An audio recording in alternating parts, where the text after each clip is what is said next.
Financial Survival Network, helping you survive and thrive in the new economy.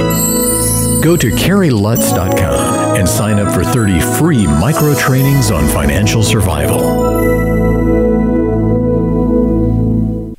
1490 WGCH. This is Kerry Lutz. You're listening to the Financial Survival Network. On the phone with me now is Bix Weir.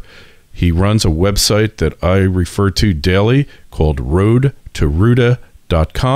He's got a lot to say about market manipulation and a lot of other important issues. Bix, how you doing? I'm doing well, Kerry. Thanks for having me on. Hey, it's great to have you.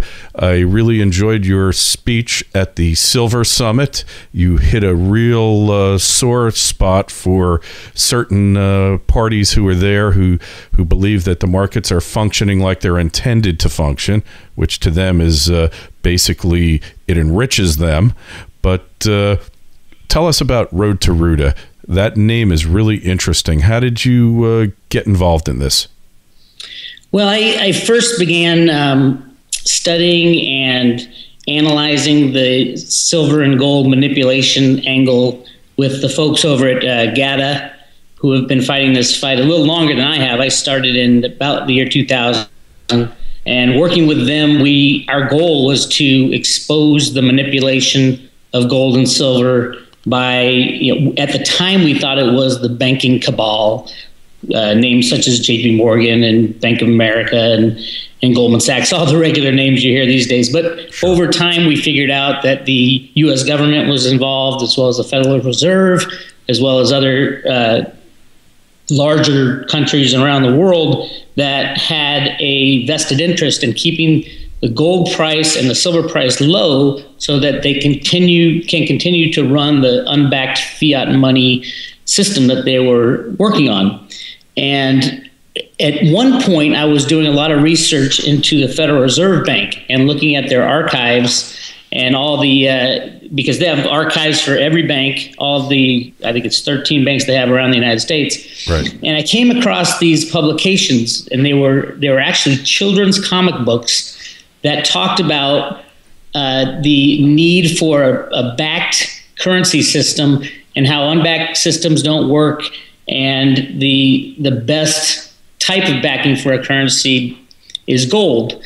And these comics were released on January 1st, 2007, and they were actually re-released because they were redone and re-released. They were first released in 1981 when the U.S. was talking about going back to a gold-backed system. This was with the Gold Commission that Ronald Reagan set up.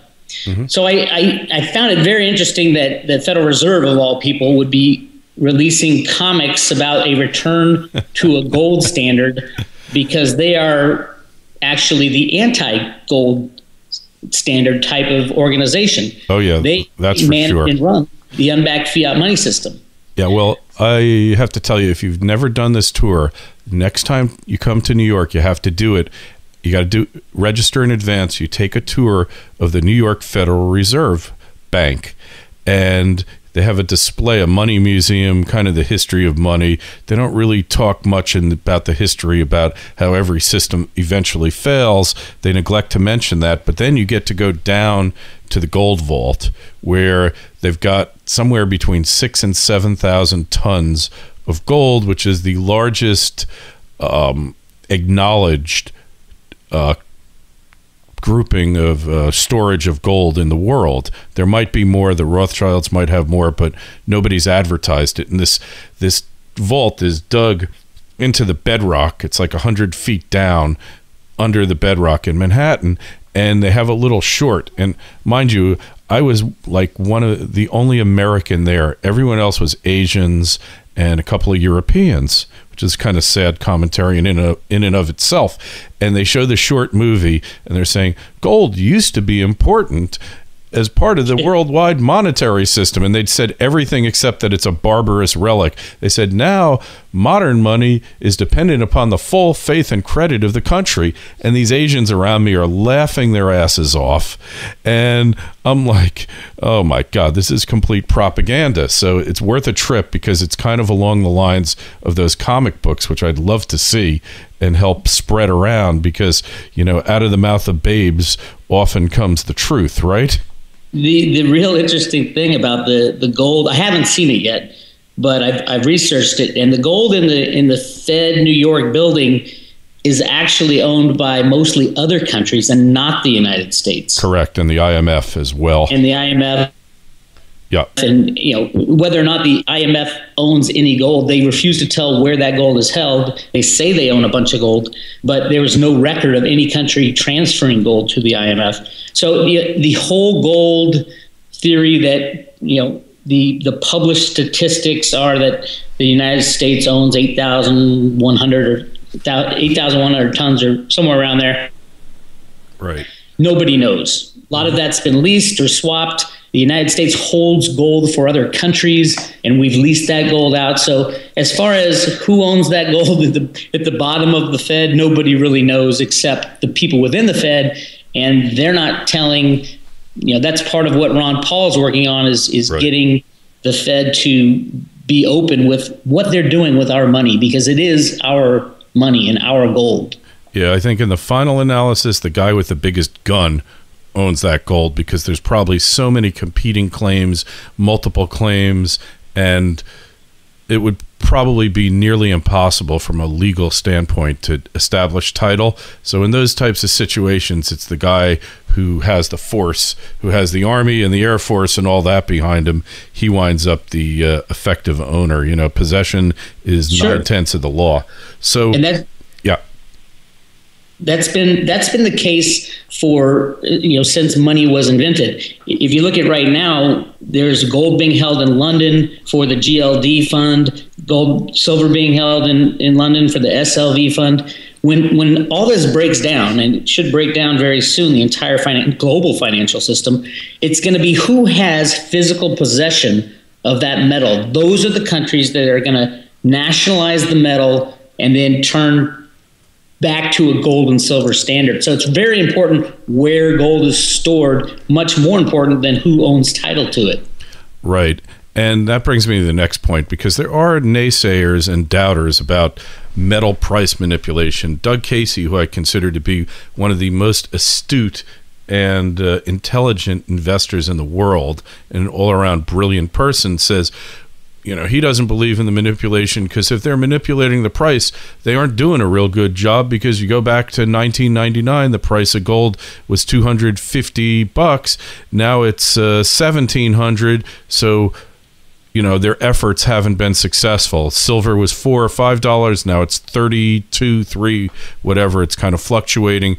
And how do you answer a naysayer like Doug Casey, who is a major metals investor? Well, the answer is fairly simple when you understand how gold price and silver price manipulation is accomplished. And it's accomplished through computer programs that were set up in the late 60s and early 70s by none other than Alan Greenspan, who was a computer expert back then, and his friend John Kemeny, who invented the first computer program called BASIC. Right. And from that time, when we went off the gold and silver standard, that's when the computer rigging started. Right. And it's been controlled ever since. So to say that, you know, gold isn't being properly controlled because it's gone from $250 to $1,700, the reality is it should never have been $250. It shouldn't have been $1,700. Those are prices that are put into the computer models to rig the market so that people believe it's a freely traded market. Gold and silver have not been freely traded since the early 70s. Which is a great opportunity for the individual. To me, Bix, it's like, you know, you have this thing in New York City called rent control, and there's people living in apartments. The market value would be $5,000, $7,000 a month, and they pay less than $1,000 a month, and that's the old form of rent control. It's been superseded by a couple of programs, but these people are still reaping a subsidy of thousands of dollars per month in below market rent.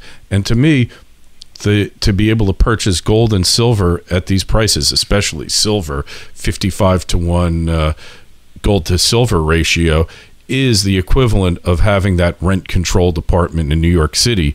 You're getting to buy it below its actual market value because, like you said, it's a bottom-up approach. They say, we want the price of gold at this, and then they work their way up how many options they have to sell, how many futures contracts they got to be selling. And it seems to me like this type of system eventually has to blow up in their faces because that black swan is going to come in and they're not going to be ready for it. That is completely true.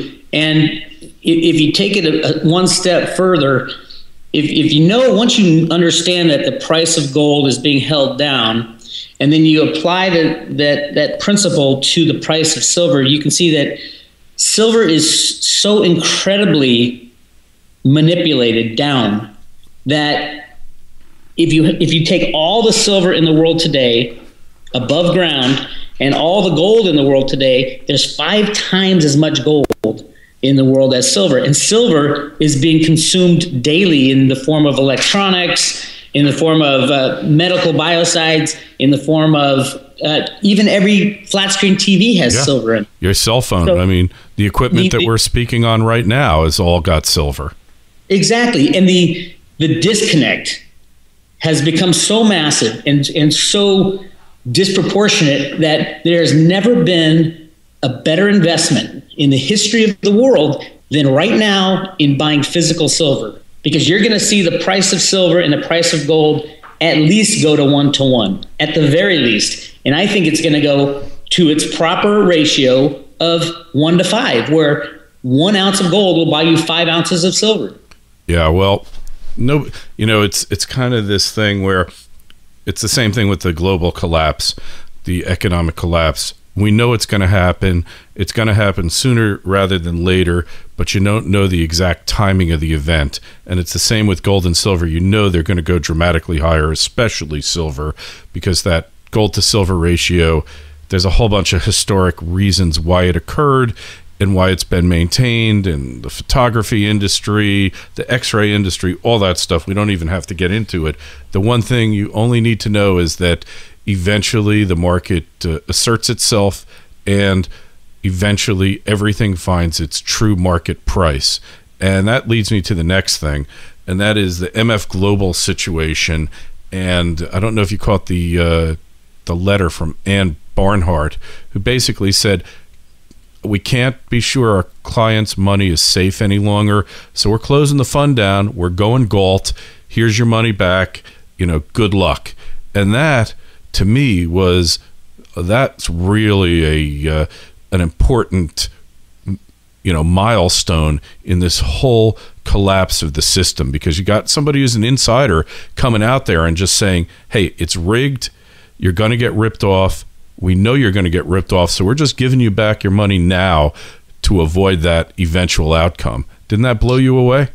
It didn't blow me away, because I had been talking about that for the last couple of years, that is the plan, is to destroy the markets. Now, we're just seeing the beginnings of it right now.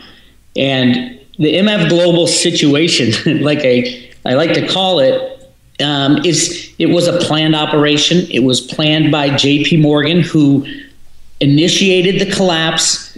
They've tried to put a lien on all the assets of MF Global and MF Global's customers, and they just end up buying MF Global's position on the LME. It is complete fraud. It is backed by the SEC and the CFTC and the FBI in the US, because they wanted to remove the long position on the COMEX. Most of these accounts, the trading accounts at MF Global, were small to medium-sized silver longs, whereas the big short lies with JP Morgan. So if they freeze these accounts, you're going to see what has happened over the last couple of weeks on the COMEX, an ability by JP Morgan to slam the price of silver down without these traders, who normally would come in by now and start buying up silver contracts at least. Right. And they're shut out of their accounts. Gerald Celente has lost over $100,000, has been pushed out of his position, meaning they forced him to sell his gold contracts. Of course, JP Morgan is on the other side buying up all the silver contracts that other people are being forced to sell. So it's a large operation. It's going to get a lot worse. They just announced that the missing money was double what they originally thought. At least double. Now they're saying it could be even more than $1.2 billion. Yeah, exactly. And what people need to understand is on every market, and this is the COMEX, but it also includes the stock market and the NASDAQ and things like that, there is thousands upon millions of trades that go back and forth between these computers every second. These are not actual trades where a physical certificate is signed over and handed over to the next owner. What these brokerage companies do, they work on a fractional reserve basis where you spend the money to buy stock. They don't actually go out and buy that stock for you. They just put it in their pool, hoping that everybody won't settle at the same time, and then use that money to run their little deceitful gamuts around the system and take that money and try to make more money off it. So the entire system is falling apart because in the MF Global instance, there were thousands of contracts that were never settled, just naked shorts out there. And when the music stopped for MF Global, all of a sudden the longs are saying, hey, where's my certificate? Where's my silver long contract? Where's my future? Where's my option? They weren't there. Yeah, what MF silver? Global never placed that trade in a legal way where contracts were signed and ownership was given to the buyer. Yeah, well, that's what these large brokerage houses do.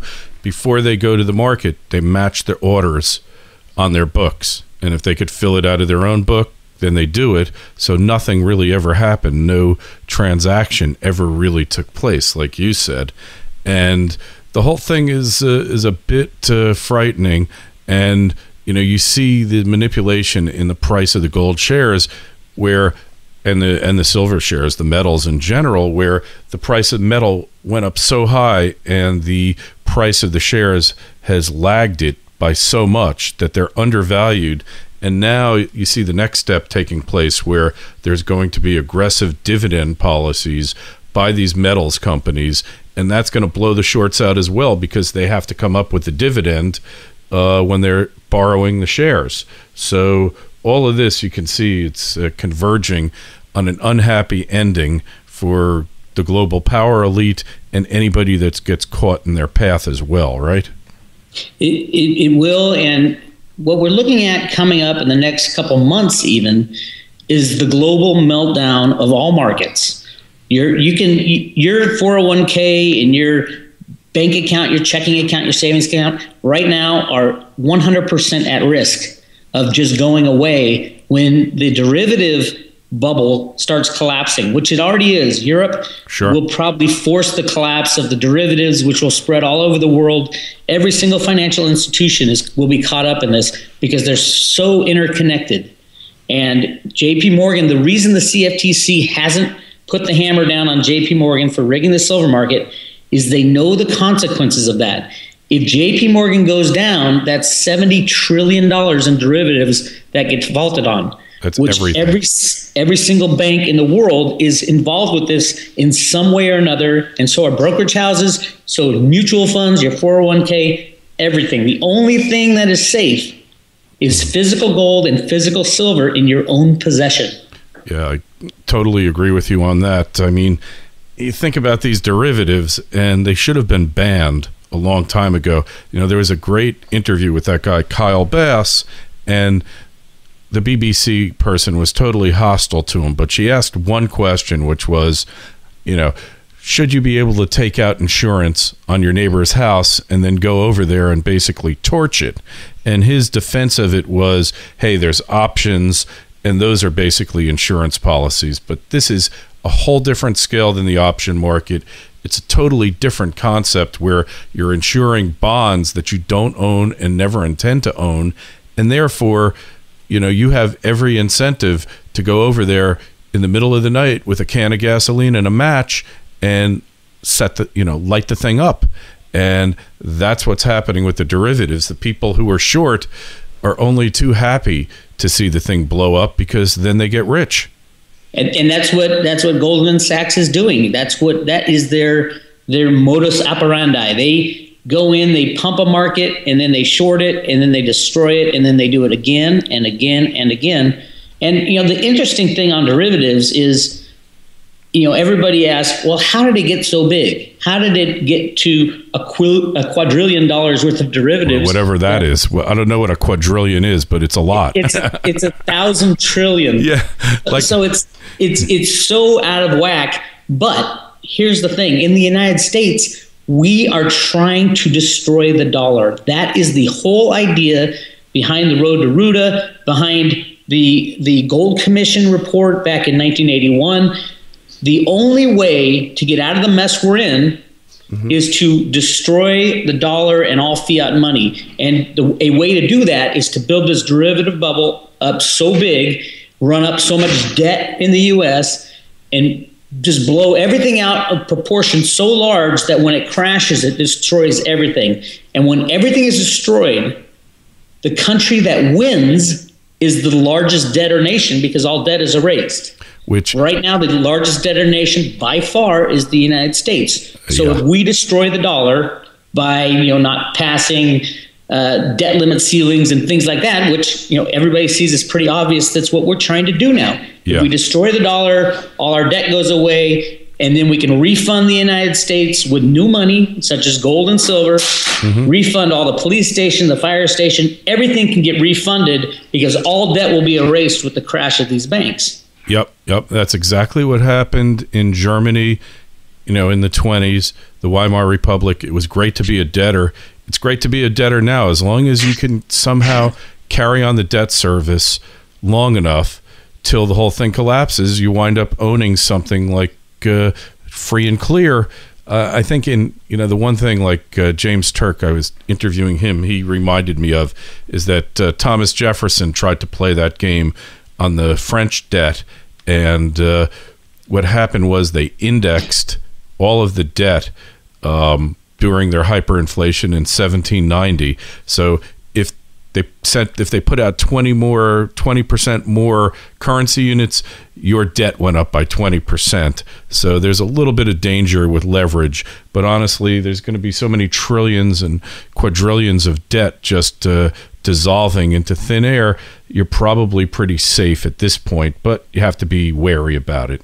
You got to be a little conservative and know that you can service the debt. And on that note, Bix, tell us where we find you on the internet and how to contact you. Well, I have a website called roadtoruta.com. It's ROADTOROOTA.com. And there's a free section, and you can sign up for email updates. And there's also a paid subscriber section.